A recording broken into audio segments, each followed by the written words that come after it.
আজ গিয়েছিলাম রাজবুলহাট মায়ের মন্দিরে, তবে অতিরিক্ত ভিড় ছিল, তার উপর বৃষ্টি হচ্ছিল। তোমরা ভিড়টা একবার দেখো, এখানে পুজো দেওয়ার জন্য কত ভিড় হয়েছিল।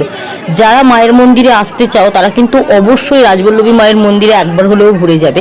এখানে মায়ের প্রসাদ যা অমৃত খেতে, মানে তোমরা বিশ্বাস করতে পারবে না একবার না খেলে। আর তার উপর দেখো এখানে মা এতটাই জাগ্রত, মাকে পুজো দেওয়ার জন্য বা মাকে একবার দর্শন করার জন্য কত দর্শনার্থী এখানে এসে দাঁড়িয়ে আছে। পুজো দেওয়ার জন্য প্রচণ্ড ভিড় হয়েছিল, মানুষ পুজো দিতে পারছিল না।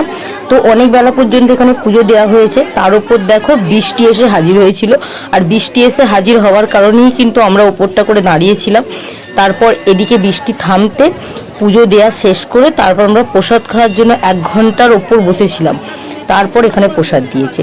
তো অবশ্যই যারা রাজবল্লভী মায়ের মন্দিরে আসতে চাও, আমাদের এই হুগলিতে অবস্থিত রাজবলহাটে রাজবল্লভী মায়ের মন্দিরে, তারা অবশ্যই কিন্তু চলে আসবে। এখানে তোমরা মা রাজবল্লভী মায়ের পুজো দিতে পারবে এবং তার সাথে কিন্তু মহাদেবের পুজো দেওয়ারও ব্যবস্থা এখানে আছে, কারণ এখানে অনেকগুলো মহাদেবের মন্দির আছে, সেখানেও কিন্তু তোমরা পুজো দিতে পারবে।